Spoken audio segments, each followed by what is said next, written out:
घर में हो शादी विवाह या कोई भी मांगलिक आयोजन, टेंशन किस बात का। रश्मि टेंट हाउस वाले जगदीश भाई का दशमेश परिसर, अवस्थी चौराहा और रश्मि मांगलिक परिसर सेठी नगर है ना। जी हाँ, जहाँ आपको मिलेगी सारी व्यवस्थाएं जैसे catering, sound, stage, lights, decoration और वो सब जो बनाएगी आपके आयोजन को और भी बेहतर। तो फिर देर किस बात की, शीघ्र ही बुक करें।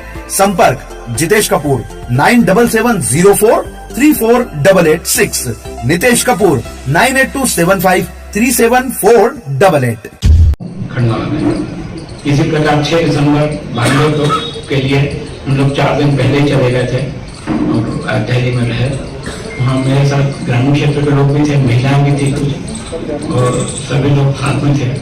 एक मंदिर में रुकवाया था, मंदिर में रुके हम लोग और 4-5 दिन तक वहाँ हम टिटोली करते रहे। दिल्ली आते थे, दर्शन करके आते थे। फिर क्या हुआ कि एकदम से हम रात 5 तारीख की रात को एक सभा थी। उस सभा में हमें बोला गया कि भाई हमको केवल निमित्त स्वरूप कार सेवा करनी है। सरयू के रेत की 1 मुट्ठी रेत लाके हमको मंदिर में चढ़ा देनी, यहाँ पर चढ़ा देना है और बस उसके बाद चले जाना है। हमको सहन नहीं, हमने कहा लोग मारेंगे हमको। हम इतनी बार आ गए, इतनी बार राम नाम के नाम से कुछ कर रहे हैं तो हमको मारेंगे लोग। उनसे कहा भाई आप लोग तो रुको, क्यों नहीं बोले नहीं, हम कहीं मारा वो करना है कहीं फालतू बात है, हम चलेंगे साथ में। तो वो लोग साथ में मुझे महिलाओं से रिक्वेस्ट करी तो महिलाएं नहीं मानी, वो भी चले साथ में। अब वो जब उन्होंने नारा लगाते हुए चल रहे थे कि मंदिर नहीं बनाएंगे, खास करके नारा हमारा था मिट्टी नहीं सरकाएंगे, ढांचा तोड़ के जाएंगे। जब जुलूस हमने हमारा अलग ही निकाला, एक अनुशासित जुलूस जा रहा था जो सारे कार्यक्रमों का था। साउथ के लोग तो बड़े अनुशासित जा रहे थे, हमने उनको क्रॉस करते हुए जुलूस हमारा आगे बढ़ाया। हमको लोगों ने रोका, भाई आप कैसे जुलूस निकाल रहे हो और कैसे मारे लगा। उन्होंने भाई हम तो शिवसेना है, शिवसैनिक है, हमको क्या।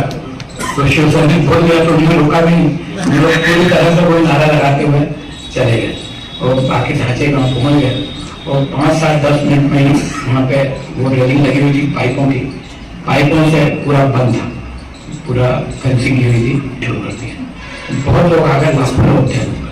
फिर तो इतने लोग उसके अंदर जो देखो वो तोड़ रहा, वो ईंटें हटा रहा और इस तरह से पूरा ढांचा नष्ट कर दिया।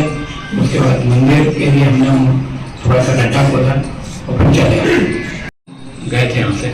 तो हमको झांसी में गिरफ्तार कर दिया गया, झांसी में रोक लिया गया और झांसी में बहुत बड़ा मजमा जमा था।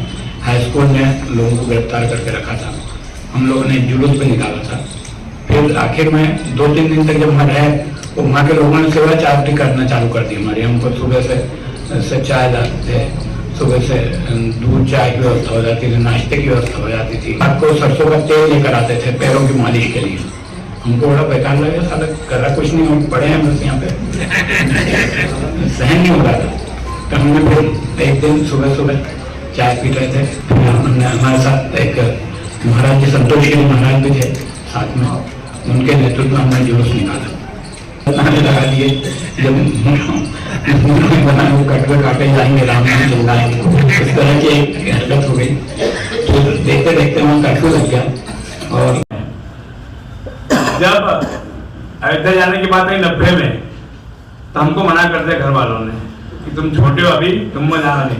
हमारे तोताराम जी झेंडू खड़े हो जाओ जी, हमारे वरिष्ठ हैं गांव के, ये 90 की कार सेवा में गए थे और फिर हमको अवसर आया बांडू में जाने का। तो बांडू में हम गए तो 8 तो हम स्वयंसेवक थे और 4 महिलाएं थी। उसमें एक बहन की उम्र मात्र 16 साल की थी, कोकिला बहन खंडवा में रहती है। 4 महिला थे, 12 जन उस समय गाँव से गए थे और बड़े जोश शोर से गए थे। एक पंडित जी थे, वो शांत हो गए, वो कांग्रेसी परिवार के थे। उनको उनके पिताजी मना कर दिया, बोले उनके साथ में कहा जाए संगवान के साथ में तू। तो भैया विश्वास करो, हम तांगे से आए और वो पैदल रेलवे लाइन से लग के खंडवा स्टेशन पर हमको मिल गई। इतना जुनून उस समय सभी कार्यकर्ताओं में था। सभी हम पहुंच गए अयोध्या, 12 जन, सभी पूरी खंडवा की टीम थी, सबके मार्गदर्शन में पहुंचे। 2 दिन 3 दिन हुए, भोजन की जरा भीड़ भाड़ होने लगी। तो अशोक जी पालीवाल ने कहा कि सेवादार जी चलो नाई के यहाँ गए, मेरे को यहाँ लिखवा दिया जय श्री राम ऊपर कटिंग फैंसी वाले आइटम, पीछे बना दिया ओम। 2 हो गया, बोले पेंट शर्ट निकालो, एक लुंगी ली सफेद वाली, एक टी शर्ट व्हाइट वाली वो बोले चप्पल वप्पल सब छोड़ो, आपके आगे पीछे हम चलेंगे, सब दूर आपको जाने आने का अलाव रहेगा। बोले कौन आ रहा है? तो कोई समझे कोई संत आ रहा है भैया। बोले कौन है? बोले सेवानंद महाराज, सेवानंद महाराज। ऐसा तो जहाँ जाए सबसे पहले भोजन हमको मिलता था, हम भोजन करके वहां से निकल जाते थे। ये बहुत अद्भुत था। कई मीडिया वाले उस समय, आप इस कल्पना करो, 1992 में मीडिया वाले मेरे सामने आए थे, बोले आपको किसने प्रेरणा दी? उनके राम जी की प्रेरणा, राम जी की इच्छा है और राम जी के कार्य में आए, इसलिए सब हो गया और सब आगे काम भी होते रहेंगे, पूरे टाइम रहे।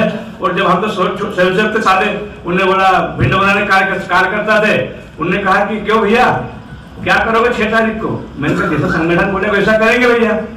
बोले ऐसा नहीं है, उनने नारा दिया था कि कार सेवा होना है और आगे भिंड मुरैना है। वहां की महिला पुरुष भी थे, उनने हौसला बढ़ाया, वो आगे बढ़े, उनके पीछे पीछे हम गए और कार वहां ढांचा भी गिराया, हमको भी सौभाग्य मिला और वहां से वापिस आए तो हम घर नहीं आए, क्यों राम टिकट की सुविधा बहुत थी हमको भैया। हम घर नहीं आए, हमारा परिवार रहता भिलाई में, तो मालूम पड़ा कि यहाँ से ट्रेन भिलाई भी जाती है। हम तो भिलाई चले गए, 8 दिन वहां रहे, वापिस आए तो बाबूजी बोले बेटा टिकट, मैंने कहा भी राम टिकट चलेगा, चिंता मत करो। तो हम भिलाई गए, वो भिलाई से राम टिकट से भी आए और सब लोगों का सानिध्य मिला। पूरे खंडवे की जो हमारे कार सेवक थे, सबने हमको सहयोग किया, सबका मार्गदर्शन मिला। जय हिंद, जय भारत। जय जय श्री राम। जितने भी साथी मेरे वरिष्ठ कार सेवक बैठे हैं, उनको भी प्रणाम करता हूं। बाल्यकाल का समय था, जिस प्रकार की अभी बताया गया कि सबके पास अलग अलग संगठनात्मक जवाबदारियां थी, उसी प्रकार में उस समय मेरे पास नगर शारीरिक प्रमुख का दायित्व था। तो ये जब आंदोलन आया, तो इस आंदोलन में जामवंत की भांति एक प्रमुख भूमिका थी, वो राष्ट्रीय स्वयंसेवक संघ की थी। और संघ के वरिष्ठ प्रचारक, जैसे अभी नाम लिया गया कि यहां पर हमारे अन्ना जी थे, हमारे परमानंद जी थे, साथ ही हमारे संघ चालक हमारे काका जी जो अब नहीं रहे, वो थे। तो सबसे पहला विषय तो था कि जन जन के मन में राम बसे, मतलब समाज के मन में राम को बसाना है। तो बजरंग दल अपनी बैठकों के माध्यम से, हम लोग अपनी शाखाओं के माध्यम से श्री राम जन्मभूमि के विषय को, क्योंकि उस समय तो अनगिनत क्या समाज को पता ही नहीं था कि राम जन्मभूमि पर भी ऐसा कोई विवादित ढांचा खड़ा है क्या, क्योंकि अखबार लिखते नहीं थे, मीडिया बताता नहीं था, सब सरकारी तंत्र पर इन लोगों का कब्जा था। तो ऐसे समय समाज जागरण के माध्यम से रामशिला का जब पूजन कार्यक्रम आया, तो हम सब ने मिलकर उस शिला पूजन के माध्यम से इस विषय को घर घर तक पहुंचाया। मेरे यहाँ तो मेरे बड़े भैया 6 महीने पहले नहीं रहे थे, और ऐसे समय जब परिवार का मुखिया बड़ा भाई चले गया हो, उस समय संघर्षों में काम करना और उस कठिनाई को पार करते हुए भी एक चुनौती थी। पर चूंकि संघ के स्वयंसेवक हम लोगों से सौगंध खिला रहे हैं और हम ना शामिल हो, ऐसा संभव भी नहीं था। कि पहली बार जब राम जन्मभूमि के लिए चलचित्र पिक्चर आई थी, उसकी कैसेटें बटी थी, उसको चलाना भी एक चैलेंज था। तो पड़ावा के हनुमान मंदिर पर जब हमने वह लोगों को बताने के लिए कि राम जन्मभूमि अभियान क्या है, उसे वीसीआर, उस समय वीसीआर के माध्यम से जब लगाया, सैकड़ों लोग बैठे थे, एक कटियार करके टीआई थे, वो वीसीआर टीवी हमको सबको उठा कर ले गए। पर उन्हें ये पता था कि ये संघ के स्वयंसेवक हैं, पूरा शहर यहां आ जाएगा, उनको छोड़ना पड़ा। दूसरा वाक्य जब हुआ, जब श्री राम जन्मभूमि का प्रस्तावित मंदिर का मॉडल समाज में आया, तो मध्य प्रदेश का सबसे पहला बोर्ड, मालूम होगा राजेश भैया को, इनके नेतृत्व में हम लोग काम करते थे, पड़ावा अपने घर के पास वो बोर्ड लगाया। और जब कार सेवा में गए 90 की, तो मेरे साथ मेरे विष्णु भाई भी वहीं कार्यालय पे ही रहते थे और शाखाओं में इनका प्रवास भी खूब होता था। तो हमें आज भी याद है कि जब खंडवा वालों ने जब वो रैली निकाली थी तो एक बात बताना भाई साहब भूल गए कि कुछ लकड़ी की टालें थी वहां पर। अब वो किसकी थी मैं बताऊंगा नहीं, उसमें फायर हो गया था जोरदार। उसके बाद वहां जो लाठीचार्ज हुआ तो उस लाठीचार्ज में मैं तो बच गया, मेरे विष्णु भाई ने 8-10 लाठियां भी खाई थी। वो तो एक अग्निहोत्री का मुझे आज भी मकान याद है कि उनकी दीवार फांद गया, हम उसके मकान में कूद गए थे, इसलिए उस समय सुरक्षा हुई। और 90 के बाद जब 92 की कार सेवा आई तो उस समय बड़ी चुनौती बनी थी, क्योंकि पहले सैकड़ों की संख्या में कार सेवकों को मार दिया गया था। तो देश को ऐसे भय के माहौल से भी अगर निकाला तो राम के नाम ने निकाला। मतलब मैं खंडवा की बात नहीं कर रहा हूं, मैं पूरे देश की बात कर रहा हूं कि राम के नाम ने उस भय के वातावरण से पुनः देश को खड़ा किया। और फिर हमने अपने संतों के आह्वान पर एक समाज को भी, एक संतों को भी विश्वास था कि हम जो आह्वान समाज में करेंगे उस आह्वान के लिए समाज पुनः उठकर खड़ा होगा। तो 92 में 6 दिसंबर की फिर घोषणा हुई, संघ के प्रचारकों को जाने के लिए मनाही थी। हमारे अन्ना जी बड़ी चिंता कर रहे थे कि प्रचारक न जाए। तो मुझे आज भी ध्यान है कि संजय जी शर्मा हमारे उस समय जिला प्रचारक थे, सोहन जी थे, ऐसे असंख्य प्रचारक नहीं माने और उस कार सेवा का भी हिस्सा बने। और 8 दिन पूर्व ही हम लोग वहां पर कार सेवा में पहुंचे। तो मुझे एक घटना तो मेरे लिए बहुत यादगार है उस परिवार के लिए कि भूपेन भाई के एक रिश्तेदार हैं, वो उस समय होमगार्ड में थे, सुरेंद्र सिंह। वो शांत हो गए, अभी ब्रह्मपुर में थे, उनका बेटा है अभी पुलिस में। तो चूंकि 90 की घटना के बाद आस पड़ोसी घर पे आ गए कि इनको जाने देना नहीं है, अशोक अभी बहुत छोटा है, 21-22 की आयु है, पहले भी घटना हो गई। तो एक विवाह था हमारे यहाँ जगदीश पालीवाल का, खांडवी उसकी बारात जा रही थी। तो बारात के नाम से तैयारी करवाई, ब्रह्मपुर में उतर गए, कार्यालय आके रुक गए, मोबाइल था नहीं, कोई बताने वाला था नहीं। और वो सुरेंद्र जो थे वो होमगार्ड में भी थे और पान की दुकान भी चलाते थे। ईश्वर के ही शब्द थे, मैंने बोला कि सुरेंद्र कार्यालय पे बुला के कि घिस जाएगा तो समाप्त हो जाएगा, रामकाज में हिस्सा ले ले तू। कांग्रेसी परिवार था वो, थोड़ा भोला भाला भी था, हाइट का बहुत ऊंचा था। बोले भाई हमारी नौकरी है होमगार्ड में। मैंने बोला मेरा विश्वास है कि तू होमगार्ड में पुलिस में भर्ती हो जाएगा। और वो सुरेंद्र भी हमारे साथ कार सेवा में गया। और वो नया व्यक्ति जब गया और हम लोग गए तो हमने देखा कि पूरे देश भर में युवा कार सेवक तो थे और उसी अनुपात में वहां मातृशक्ति हमारी बहनें क्रांतिकारी गीत अयोध्या की सड़कों पर गा रही थी। सबके मन में एक ही जुनून था कि इस बार तो इस कलंक रूपी बावरी ढांचे को हम ढहा के ही जाएंगे। और वास्तव में युवाओं की जो टोलियां, जामवंतों का मार्गदर्शन, हमारी बहनें जिस प्रकार रानी लक्ष्मीबाई और मां अंबा जगदम्बा की तरह वहां पे लगी हुई थी, उससे और ज्यादा समाज का आत्मबल बढ़ा। और उस आत्मबल बढ़ने के बाद हमने देखा कि वह कलंक रूपी बावरी ढांचा सुबह से जो 11:15 बजे से पहला, फिर दोपहर में दूसरा, सायंकालीन तीसरा, शाम को तो अयोध्या में कर्फ्यू की घोषणा थी। लेकिन सबसे बड़ी चिंता थी कि ढांचा टूट गया, सरकार का हमारा भी काम हो गया और सरकार का भी हो गया कि वहां अपना मंदिर है, न मस्जिद है, न ढांचा है।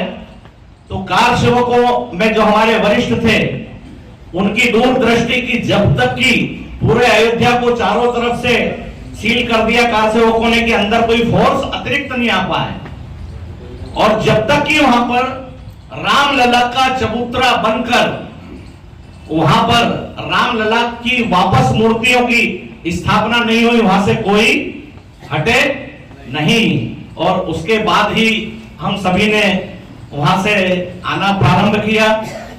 खंडवा में कर्फ्यू लगा हुआ था, जैसे बता रहे मार्शल यादव, सब अपने अपने घर पहुंचे। लेकिन मुझे आज भी याद है कि जो भावनी ढांचा तो टूट गया, उसके बाद भी यहाँ पर स्थानीय जो शासन था, उसके बाद जब कांग्रेस की गवर्नमेंट आई तो काफी समस्याओं का सामना भी अपने लोगों ने मिलकर किया।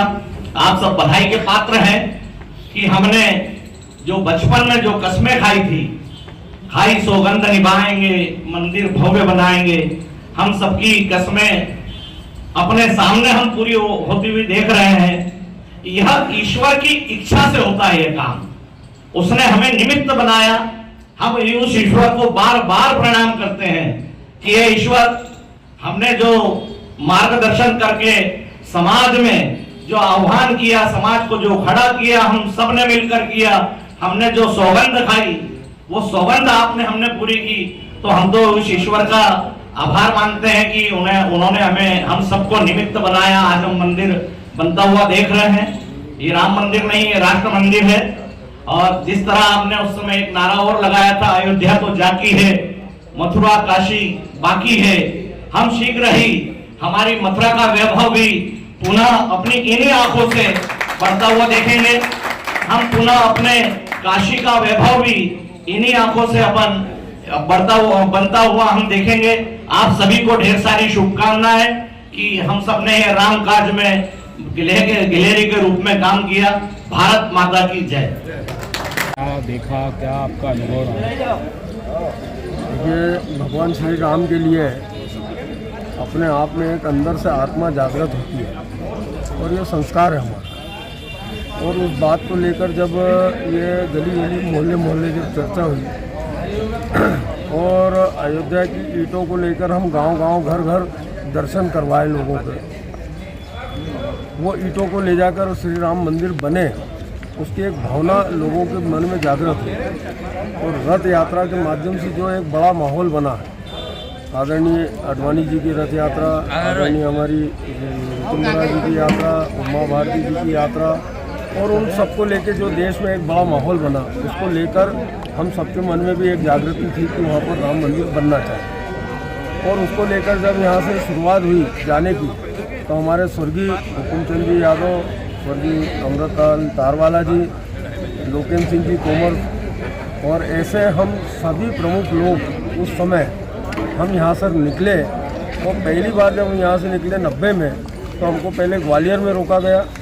ग्वालियर में हम लोगों के साथ काफ़ी देर हमारी मशक्क़त हुई और वहाँ से फिर हमने ट्रेन पर चढ़कर खंडवा के, उस समय महाराष्ट्र और खंडवा के लोग सबसे ज़्यादा उस ट्रेन में थे, और हम लोगों ने जिद्दी करी, आखिर की प्रशासन को झुकना पड़ा और हमको झांसी तक जाना पड़ा। झांसी में फिर हमको उतारा गया कि भाई आप आगे जा नहीं सकते हो क्योंकि आप लोगों की यात्रा यहीं समाप्त आपको करना पड़ेगी। लेकिन एक जुनून था, जज्बा था, और उस समय हम लोगों को सबको एक झांसी के अंदर एक बड़ा स्टेडियम था जिसमें हमको सबको वहाँ पर उन्होंने कैद नुमा बनाया था जेल, और उस जेल के अंदर लगभग कम से कम 20 से 25 हज़ार लोगों को उन्होंने कैद किया था।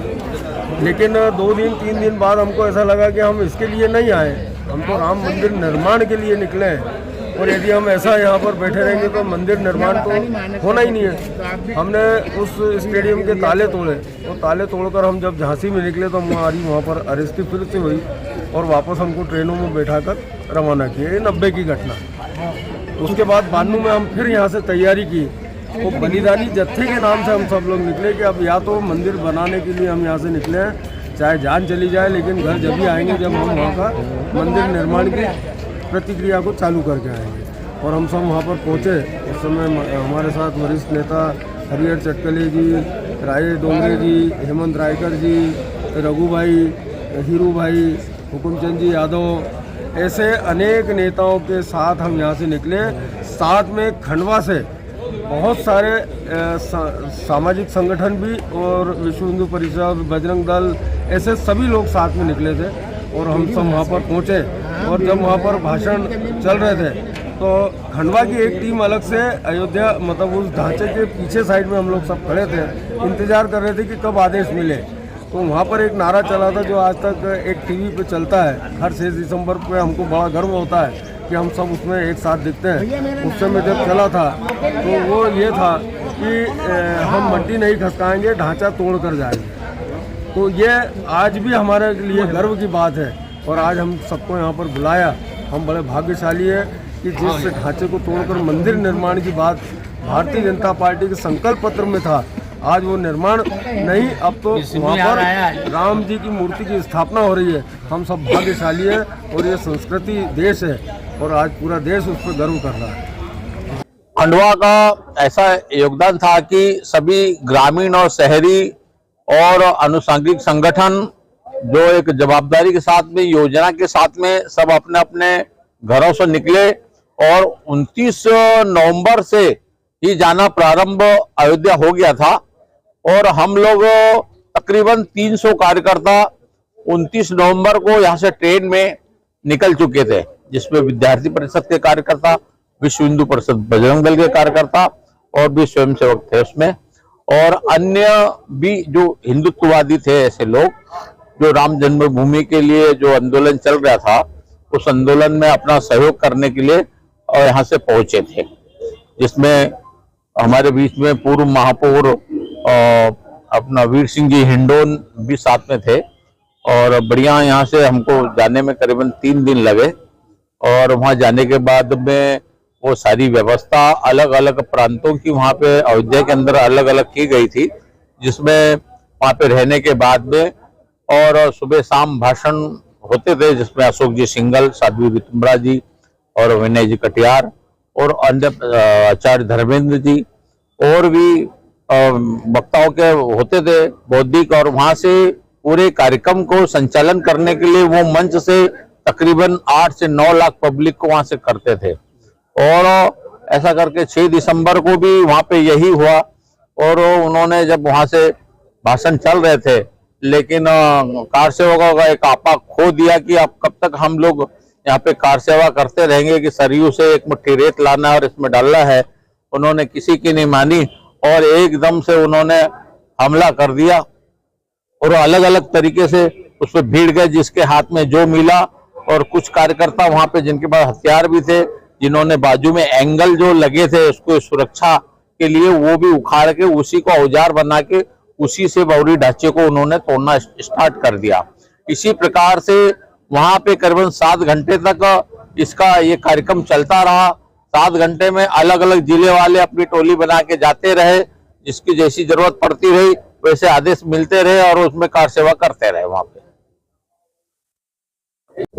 जैसे ही सारी घटना घटने के बाद में 5:35 पे आखिरी ढांचा गिरा, सारे लोग सोचे कि काम हो गया, अपने अपने हम कार सेवापुरम में चले गए। लेकिन 8 बजे पुनः अनाउंस होता है कि वो स्थान को खाली नहीं छोड़ना।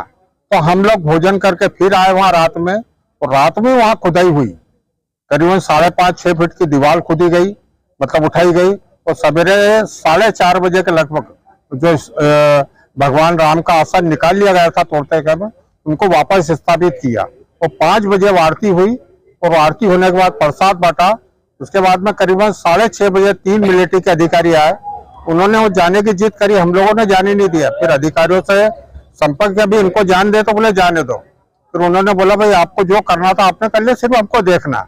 उन्होंने देखा ऊपर, फिर हेलीकॉप्टर घुमा, उन्होंने पूरा निरीक्षण करा और उसके बाद घोषणा चालू हो गई कि अयोध्या को खाली कर दो। तो आपके पास कोई भगवा ध्वज है, कोई मेकर है, कोई टोपी है, इसको अपने आप को अंदर रख लो। और उसके बाद फिर अयोध्या खाली होना चालू हो गई। और एक घटना ये घटी हमारे साथ सबसे महत्वपूर्ण, जैसे इनको तो पाँव टूटा ही था, उसके बाद भी कार सेवा करी।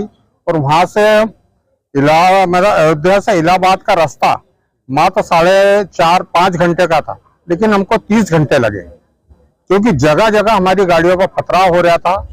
एक जो तो सलामतपुर में तो ये स्थिति कि हमें गाड़ी को पलटाने की स्थिति, लेकिन हमारे पहले मालगाड़ी पलट गई। तो जब हमने रात में 2-2:30 बज गए, कुछ लोग गए स्टेशन मार्ग से, गाड़ी क्यों नहीं चल रही, बोले आगे पटरी टूटी। बोला इसमें कम से कम 8,000 लोग हैं, अगर ये सवेरे उठ गए तो यहाँ दूसरी कार सेवा हो जाएगी। तो फिर उस ट्रेन को उन्होंने 23 किलोमीटर रिवर्स लिया और दूसरे मार्ग से निकाला। और ये होता था कि गाड़ी पर पथराव नहीं, इसलिए पहले मिलिट्री या पुलिस आती थी, फिर वो ट्रेन को आगे बढ़ाती थी। इस कारण 30 घंटे बाद हम इलाहाबाद पहुंचे। मेरा रामचंद्र मौर्य उस समय बजरंग दल का विभाग संयोजक था, भाई लोकेन सिंह गौर जो प्रखंड संयोजक थे।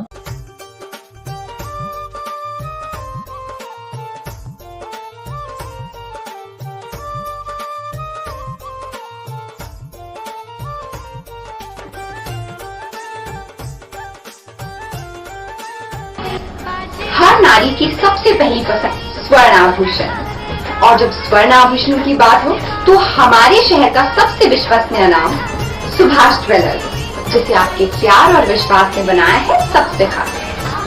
खरा सोना आपके भविष्य की जमा पूंजी। खरा सोना मतलब सुभाष ज्वेलर्स का सोना। एक बार फिर हम तैयार हैं आधुनिकतम और सबसे नए स्वर्ण एवं डायमंड ज्वेलरी के साथ। और हमारा पता है सुभाष ज्वेलर्स, छोटा सराफा, श्री गणेश मंदिर।